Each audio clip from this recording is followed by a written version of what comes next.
मार्गदर्शन आता लगेच म्हणजे आता हा बोला. काही घ्या तुम्ही, मार्गदर्शन घ्या, गोष्ट घ्या, एखादं गाणं घ्या, काही घ्या. वाटल्यास लोखंडे सरांचं झाल्यानंतर घ्या किंवा आता लगेच घ्या. बरं, त्यांचं झाल्यानंतर घेऊ का आता घेऊ? म्हणजे अष्टशील सांगणार आहेत ना ते? हा चालेल. हा म्हणजे तुम्हाला थोडंसं तयारी लावून थोडंसं 5-10 मिनिटांनी वेळ मिळेल. बर चालेल, घेऊ द्या त्यांना. लोखंडे सर काय घेणार आहात तुम्ही? हो ठीक आहे. आजचे मार्गदर्शक आपले आदरणीय लोखंडे सर यांना मी संपूर्ण धम्मवर्गाच्या वतीनं विनंती करेन की त्यांनी आपलं मार्गदर्शन सुरू करा. जय भीम, नमो बुद्धाय. बंडार सर आवाज येतोय ना? मगाशी आवाज येत नव्हता. आता क्लिअर येतोय सर. आता येतोय. Okay okay.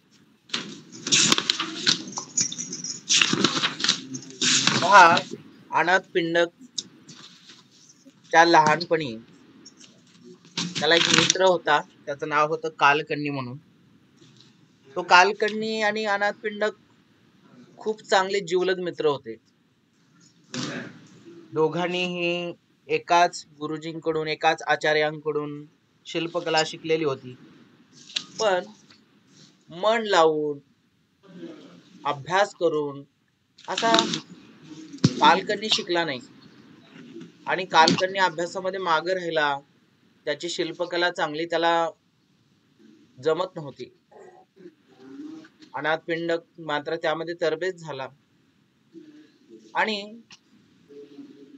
कालकन्नीला सगळेजण करंटा किंवा वाया गेलेला असं म्हणू लागले. त्याला काहीच येत नाही असं सगळेजण त्याला नावं ठेवू लागले. त्यात हे दोघेही मोठे झाले. जो अनाथ पिंडक होता त्या अनाथ पिंडक एक नगरश्रेष्ठी झाला आणि नगरश्रेष्ठी झाल्यानंतर त्याच्याच नगरामध्ये त्याचाच मित्र हा तिथं आल्या, त्याच्या जवळ आला, म्हणाला मला अरे कोणीच कामाला ठेवत नाही, मला तुझ्याकडे तरी कामाला ठेव, मी काहीतरी काम करेन. अनाथ पिंडकाने आपल्या ह्या बालपणीच्या मित्राला कामाला ठेवलं. त्याला रक्षणाची जबाबदारी दिली. तो पहारा करू लागला, रक्षण करू लागला. सगळेजण म्हणायचे याला कशाला ठेवलंय, हा तर वाया गेलेला आहे, हा काही कामाचा नाही, हा आळशी आहे, कुठलंही काम मनापासून करत नाही, असं नाव ठेवत होते. पण आपला हा लहानपणापासूनचा मित्र आहे, त्याच्यावर विश्वास होता अनाथ पिंडकांचा आणि त्यामुळे त्यांनी ठेवला. ठेवल्यानंतर काही काळात एक काळ असा आला की त्यांना बाहेर गावी जायचं होतं. दुसऱ्या गावी जात असताना त्यांनी रक्षणाची जबाबदारी दिली त्या कालकन्नीवर आणि ते गेले दुसऱ्या गावी. तो पहारा देत बसला, राखण करत बसला.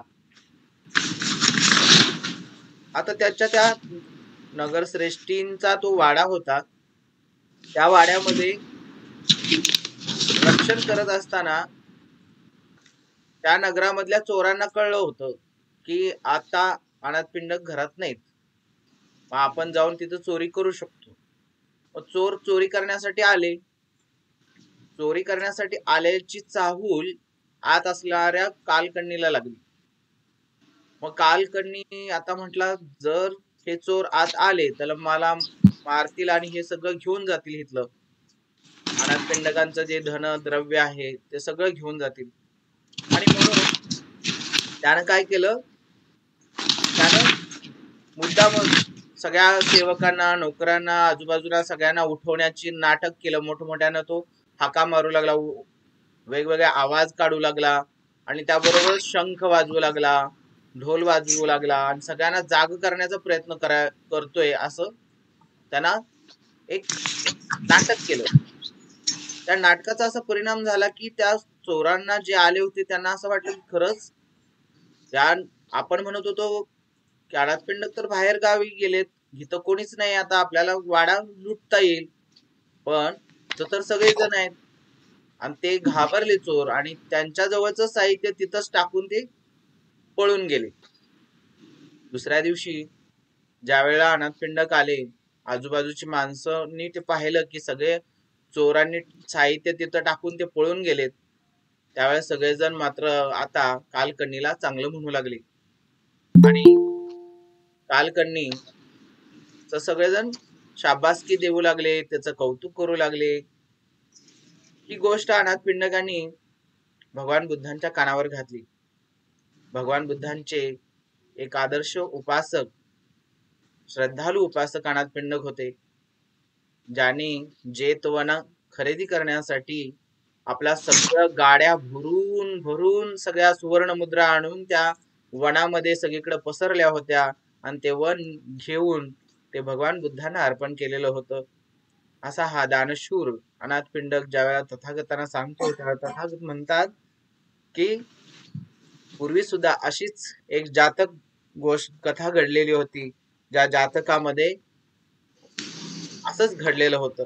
आणि त्यावेळेला ती एक गाथा म्हणतात, मित्तो हवे सत्त पदेन होती, सहायोपन द्वादशकेन होती, मासद्दमासेन च ज्ञाति होती, तदुत्तरीम अत्त समोपि होती, सोहम कथम अत्त सुखस्य हेतु, चिरसंधुतम कालकन्नी जहेयंती.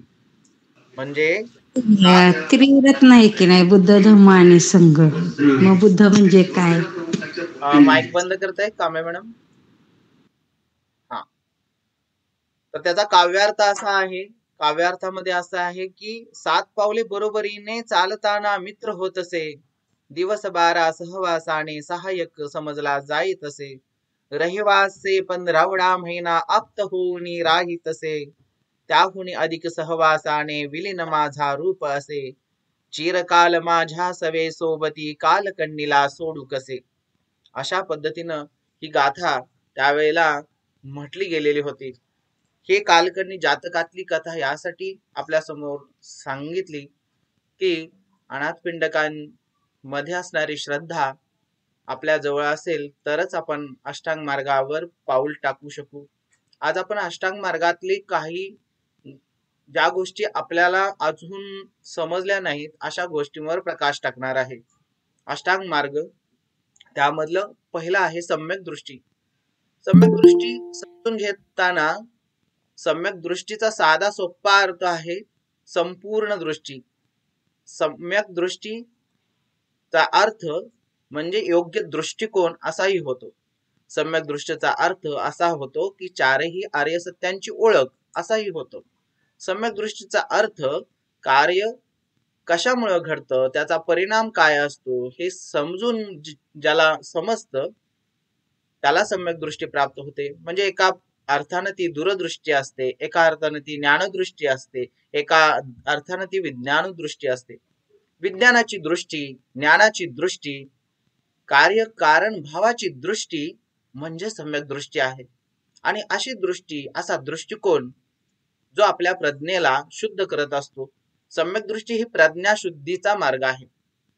प्रज्ञेला निर्मळ करणारा, शुद्ध करणारा मार्ग, त्यातला पहिला भाग म्हणजे सम्यक दृष्टी आहे. भगवान बुद्धांनी सांगितलेल्या अष्टांग मार्गाचे 3 भाग पडतात. एक प्रज्ञा, दुसरा शील आणि तिसरा समाधी. प्रज्ञामध्ये 2 भाग येतात, त्यामध्ये ते सम्यक दृष्टी आणि दुसरा येतो सम्यक संकल्प. सम्यक दृष्टीचा साधा अर्थ पहा, एक फुगेवाला फुगे विकत बसलेला आहे आणि त्याच्याजवळ लाल, निळा, पिवळा असे वेगवेगळ्या रंगाचे फुगे आहेत आणि काळ्या रंगाचे फुगा सुद्धा आहे. पण एक फुगा मात्र त्यानं भरलेला आहे, त्याच्यामध्ये वायू भरून तो फुगा आकाशात सोडत आहे. तो फुगा वर वर जातोय हे पाहिल्यानंतर एक मुलगा येतो आणि तो म्हणतो की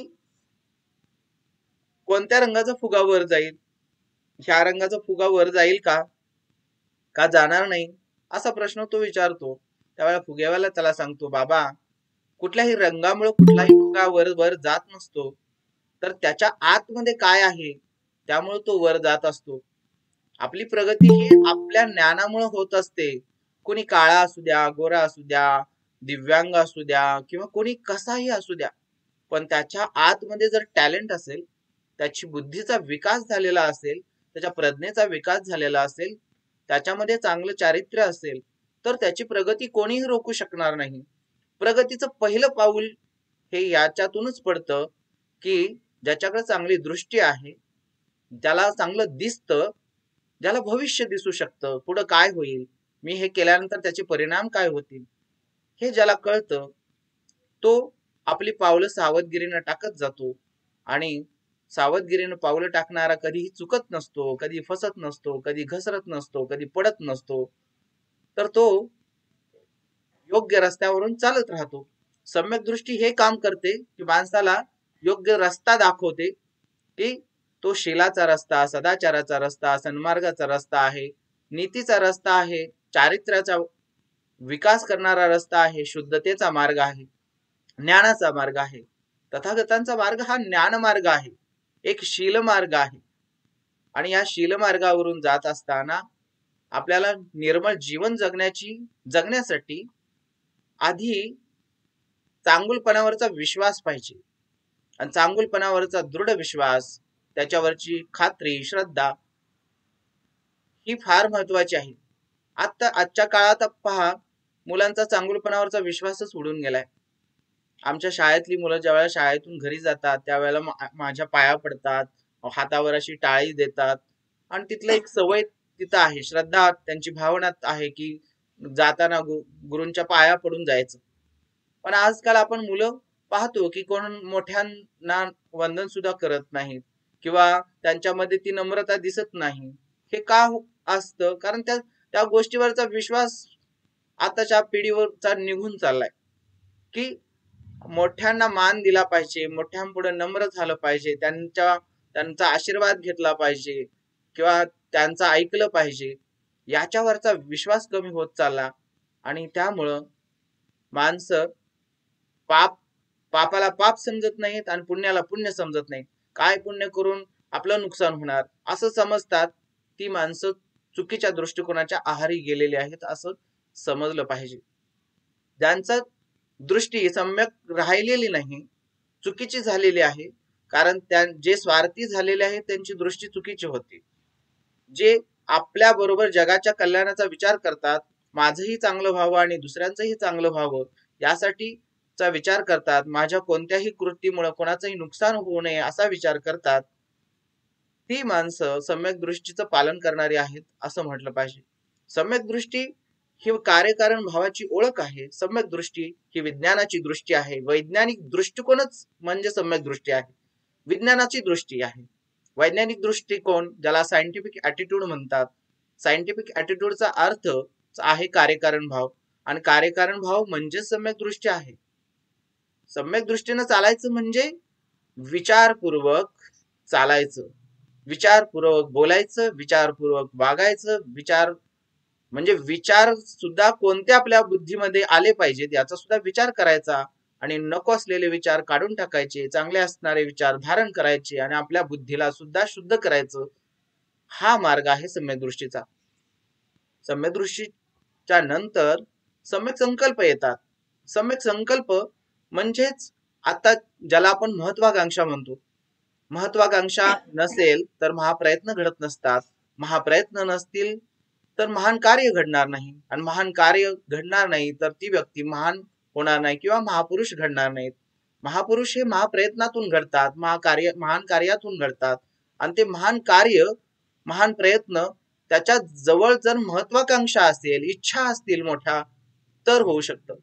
महत्वाकांक्षा आपल्या बाबासाहेब आंबेडकर म्हणायचे पहा, की आपली त्यावेळी म्हणायचे की एखादी झाडूवालीची जागा कुठंतरी नगरपालिकेत रिकामी झाली की आपल्या बायका म्हणतात, हा माझं पोरग तिथं झाडूवालं म्हणून राहील म्हणून.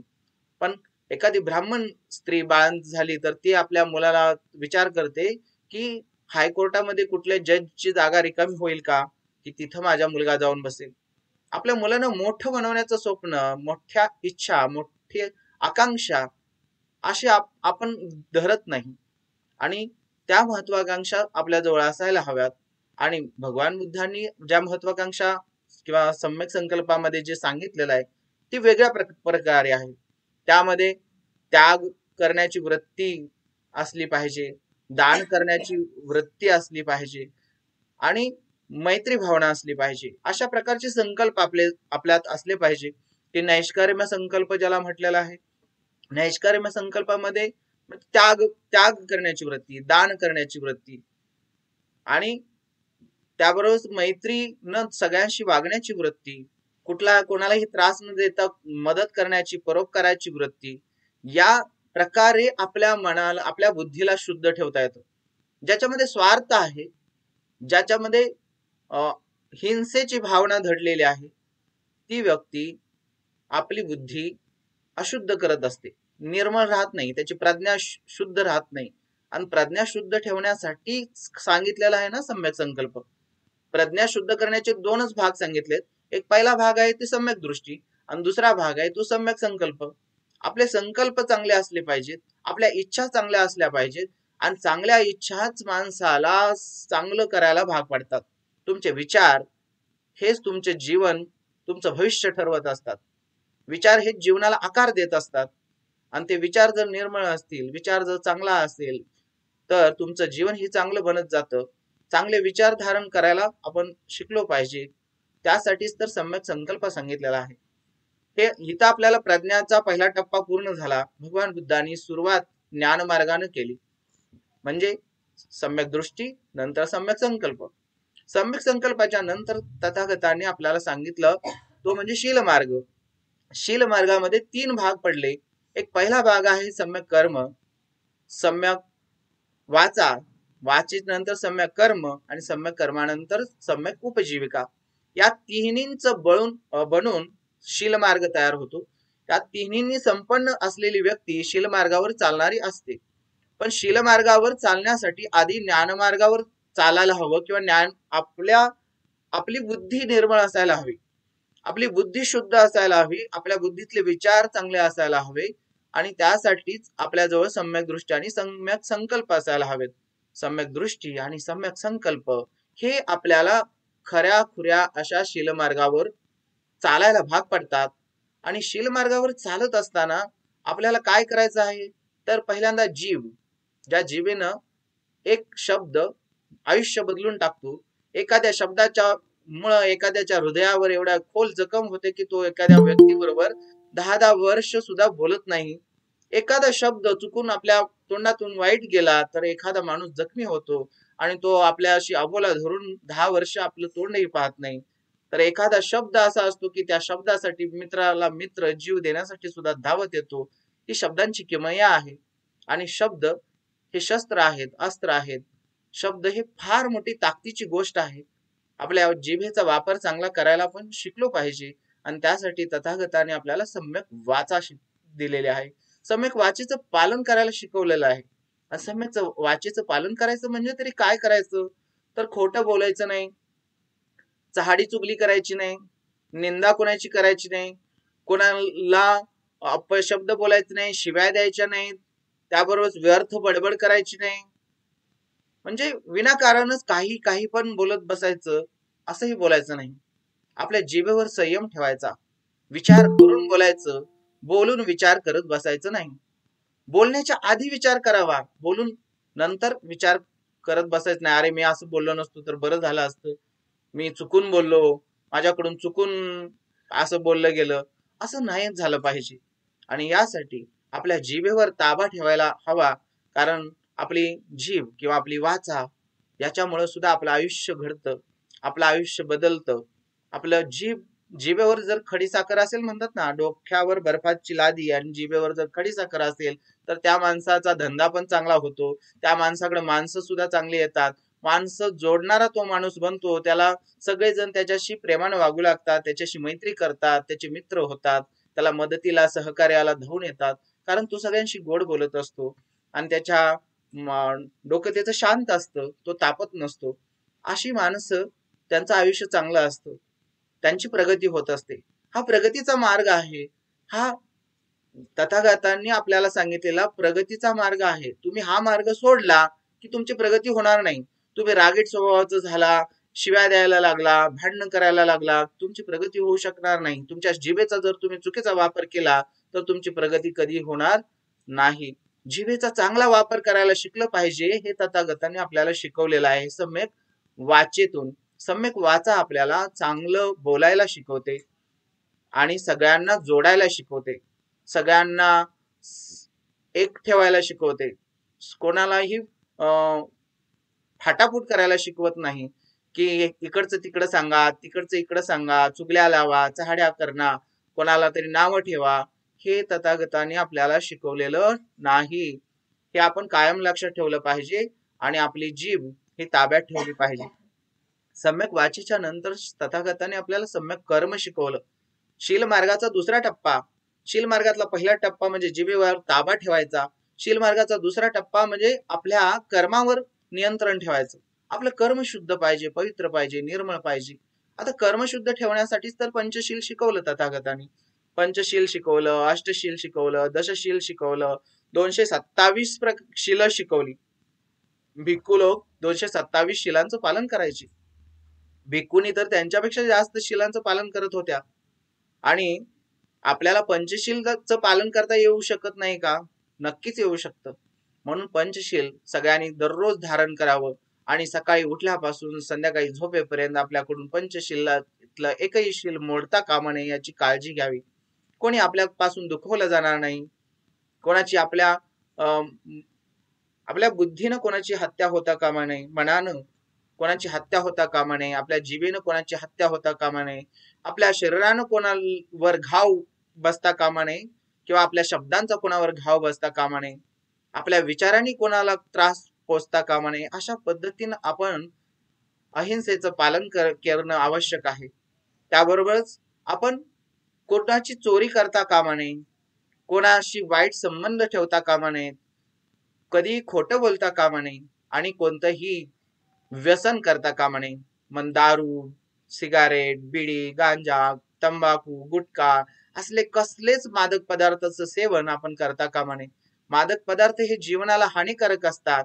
ते तुमच्या मेंदूला बेशुद्ध करून टाकतात, त्याची शुद्ध घालून टाकतात. तुमच्या विचारांवरचा ताबा जातो, तुमच्या बोलण्यावरचा ताबा जातो. तुम्ही काय बोलता ते कळत नाही. दारू पिणारा काय बरडतो त्याचं त्याला कळत नाही. त्याला चालता नीट येत नाही, त्याला विचार नीट करता येत नाही आणि त्यामुळं त्याच्याकडून अनेक अपराध घडू शकतात.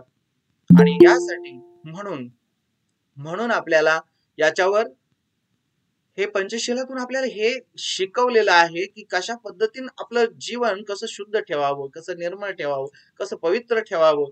आणि आपण शील मार्गावरचा हा दुसरा टप्पा आहे की सम्यक वाचीचं पालन करत असताना सम्यक कर्माचं पण पालन करत राहिलो पाहिजे.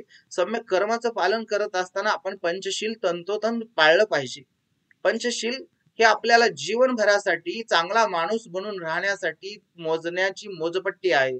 ते माप आहे की त्या मापामध्ये जर आपण त्यात उतरत असू तर आपण एक आदर्श व्यक्ती आहोत किंवा एक चांगला व्यक्ती आहोत. नाही तर ते जर शील तुटत असतील तर आपला चांगुलपणा कमी झालेला आहे असं आपण समजून घेतलं पाहिजे आपण स्वतः. म्हणून चांगले व्यक्ती म्हणून जर जीवन जगायचं असेल, आपल्या मृत्यूनंतर आपलं नाव जर राहावं मागं, कुणीतरी आठवण काढावी, कोण चांगला माणूस होता बाबा, चांगलं काहीतरी करून गेला, हे जर आपलं मागं राहावं असं वाटत असेल तर चांगलं बोलायला शिकलं पाहिजे, म्हणजे सम्यक वाचेचं पालन करायला शिकलं पाहिजे आणि चांगलं वागायला शिकलं पाहिजे, म्हणजे सम्यक कर्माचं पालन करता आलं पाहिजे. पंचशील म्हणजे सम्यक कर्म आहे की त्या सम्यक कर्मचं पालन केलं पाहिजे. यानंतर आहे सम्यक उपजीविका. आपण प्रत्येकाला जीवन जगण्यासाठी काहीतरी नोकरी करावं लागेल, कामधंदा करावा लागेल, व्यवसाय करावा लागेल, काहीतरी काम करावं लागेल, काहीतरी कमवावं लागेल. त्याशिवाय आपण जगणार कसं आणि स्वतःच्या पायावर उभं राहावं लागेल, स्वावलंबी जीवन जगावं लागेल. पण हे जगत असताना कधी दारूचा धंदा करता कामा नये, कधी हत्यारांचा धंदा करता कामा नये, कधी विषाचा धंदा करता कामा नये, कधी स्त्रियांचा धंदा करता कामा नये, कधी कुठलीही मुलं विकणे वगैरे असले किंवा शस्त्र विकणं, दारुगोळा विकणं, बंदुका विकणं, सुऱ्या किंवा असले ज्यामुळं मानवतेची हानी होईल, मानवतेचं नुकसान होईल, असले धंदे किंवा असला व्यापार करता कामा नये. आपण सन्मार्गाने जीवन जगावं, चांगला प्रामाणिकपणे काम करावं, लोकांची सेवा लोकांना सेवा द्यावी आणि त्या सेवेच्या बदल्यात मोबदला म्हणून आपण काहीतरी कमवावं आणि आपलं जीवित आदर्श पद्धतीनं चालवावं. यासाठी तथागताने आपल्याला सम्यक उपजीविका शिकवलेली आहे. सम्यक उपजीविकेच्या माध्यमातून आपण कशा पद्धतीनं जीवन जगावं, कशा पद्धतीने उपजीविका करावी, हे तथागत आपल्याला शिकवत आहेत. की हे धंदे करू नका, हे धंदे वाईट आहेत, हा रस्ता चुकीचा आहे.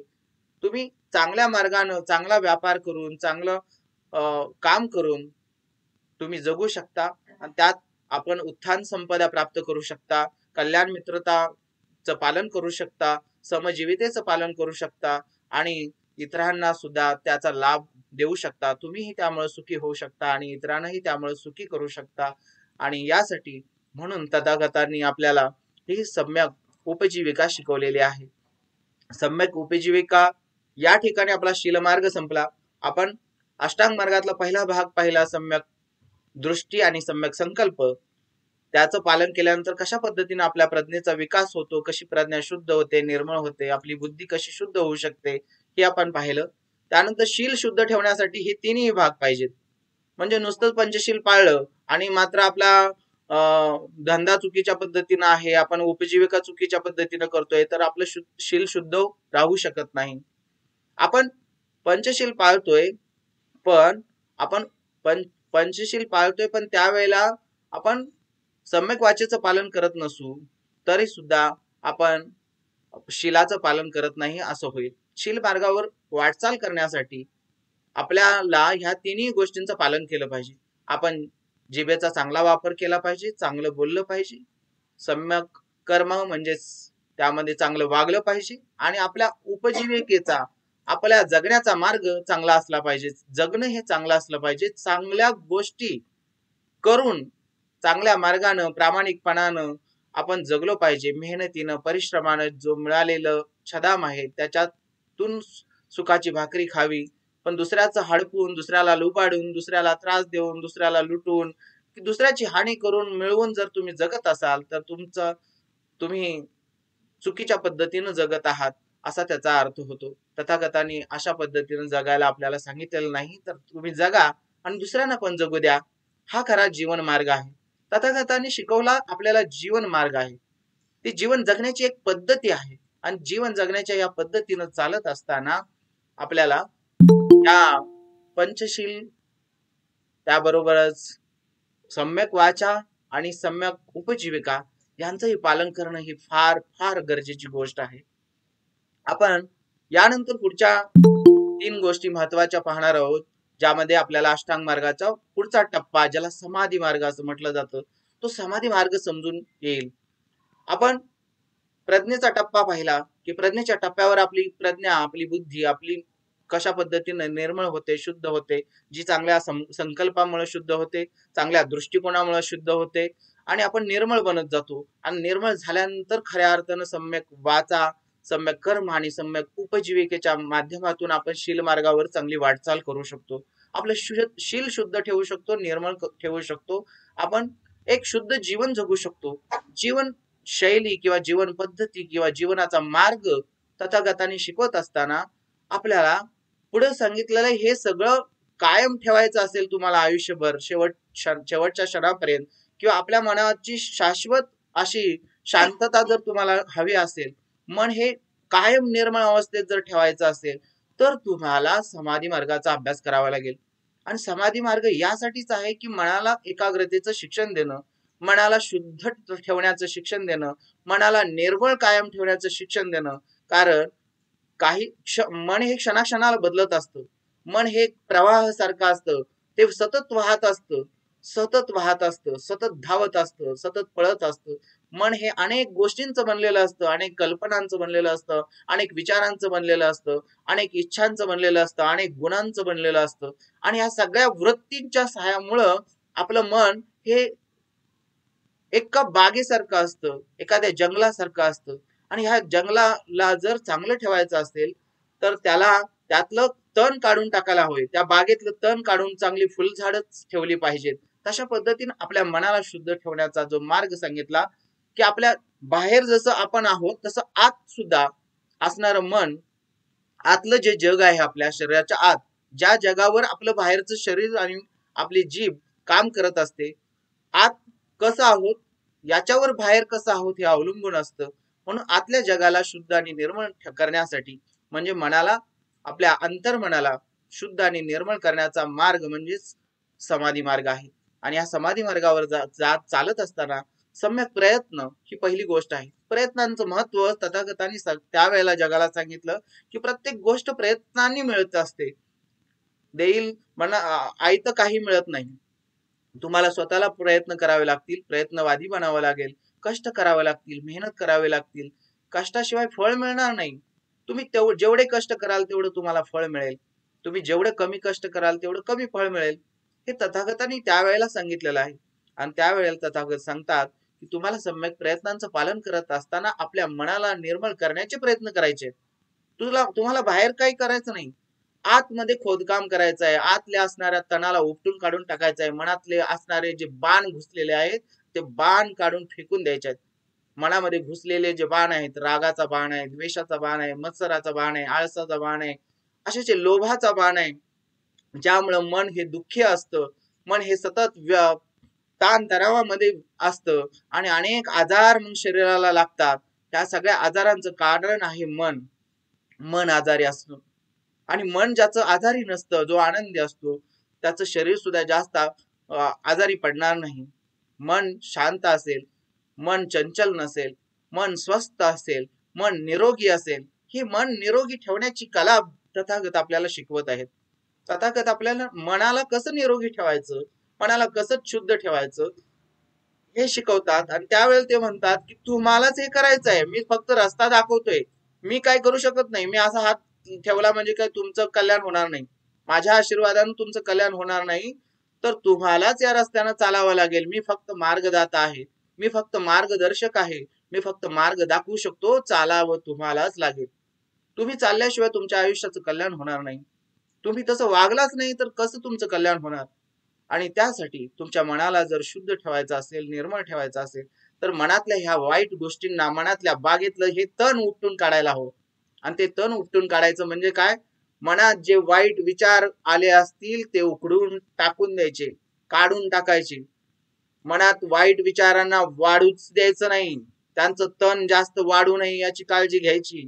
तर मनात चांगल्या गोष्टी रुजाव्या म्हणून प्रयत्न करायचा. मनामध्ये चांगल्या गुण वाढले पाहिजेत, चांगले विचार वाढले पाहिजेत, चांगले चांगले विचार सतत करत राहायचं. वाईट विचार करायचा नाही. वाईट विचार आला तर लगेच तो काढून टाकायचा. यासाठी सम्यक प्रयत्न आहेत. सम्यक प्रयत्नांनीच आपण मनातलं वाईट विचार काढून टाकू शकतो आणि मनातले चांगले विचार ची पेरणी करून त्या विचारांचं पीक घेऊ शकतो. चांगल्या विचार, चांगल्या गुणांची वाढ करू शकतो. वाईट वृत्तींना काढून टाकून चांगल्या वृत्तींची लागवड करायची, चांगल्या वृत्ती वाढवायच्या. चांगल्या वृत्तीमुळं आपल्या मनाला खूप सुंदर बनवता येतं आणि आनंदी बनवता येतं, खूप सुखी बनवता येतं. आणि हे सुखी आनंदी मन तुमचं स्वतःचं पण कल्याण करील आणि इतरांचं पण कल्याण करील. यासाठी सम्यक प्रयत्न तथागत आपल्याला शिकवतात. सम्यक प्रयत्नांच्या नंतर आहे सम्यक स्मृती. सम्यक स्मृती म्हणजे चांगल्या आठवणी. स्मृती म्हणजे आठवण.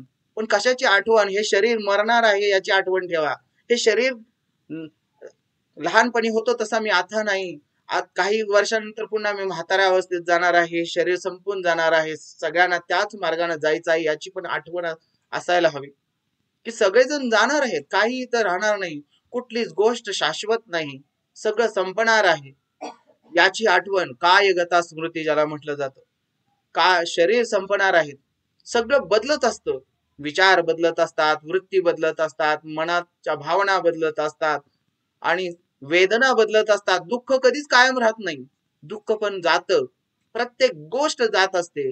याची आठवण ठेवणं म्हणजे सम्यक स्मृती आहे. सम्यक स्मृती म्हणजे सगळ्या गोष्टी नाशवंत आहेत, संपणार आहेत आणि निघून जाणार आहेत, हे दिवस पण जातील असं मनाला सांगणं आणि आशावादी राहणं, निराश न होणं, दुःखांच्या डोंगराला सुद्धा पार करण्यासाठी, संकटाच्या वादळातून सुद्धा पुढे जाण्यासाठी आपल्याला जी हिंमत देईल ती सम्यक दृष्टी आहे.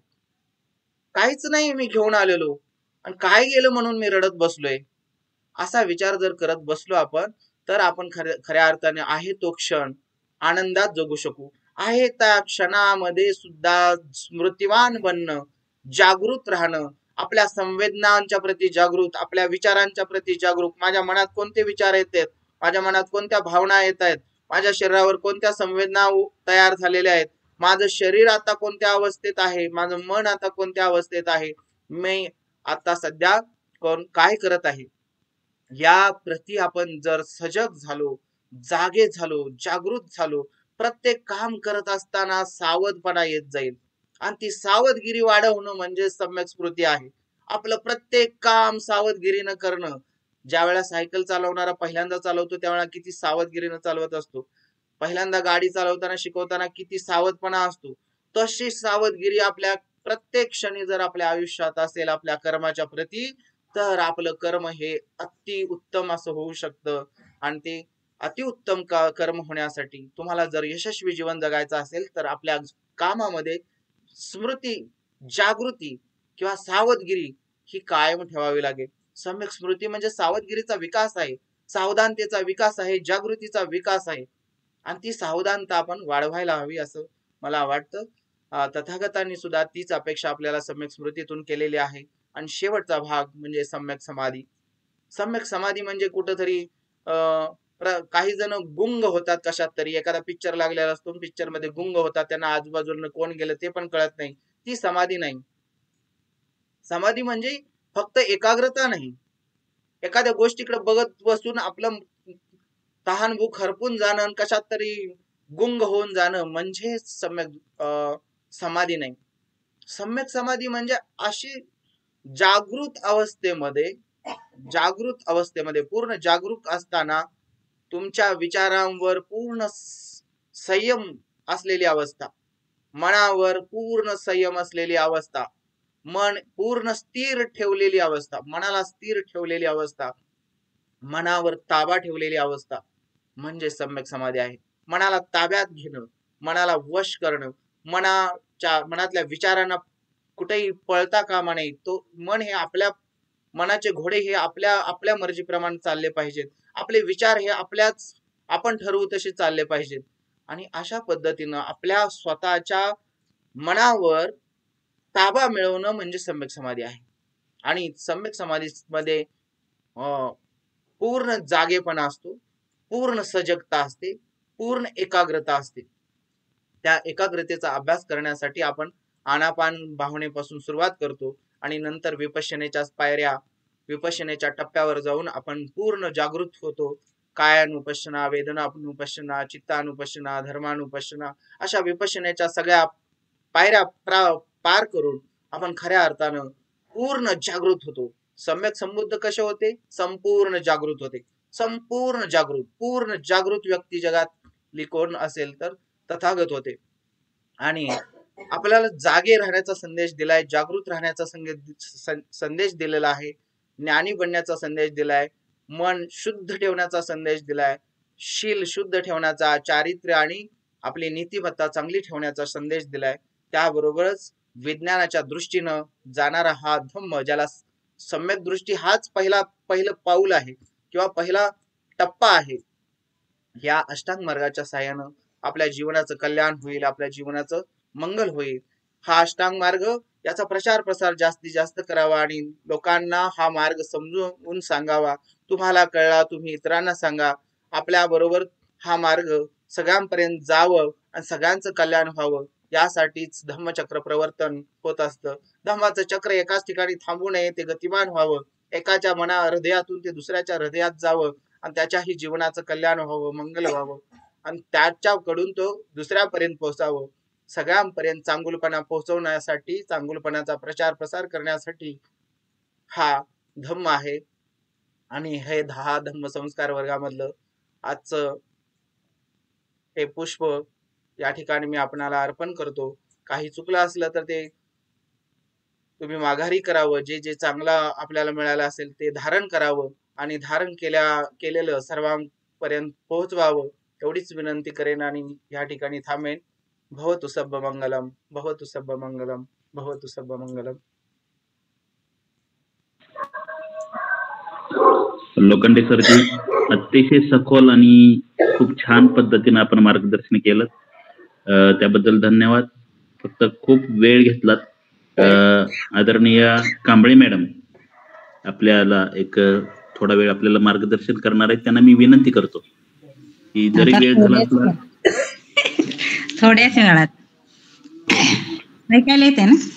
हो हो हो जरी वेळ झाला तरी मॅडम वेळेची काळजी करू नका, घ्या तुम्ही ही वेळ, काय हरकत नाही. मी पुढच्या वेळी ना मीच फक्त घेणार, म्हणजे जास्त वेळ. आता थोडक्यातच सांगते. अखंड विश्वाला शांतीचा संदेश देणारे महाकारुणी तथागत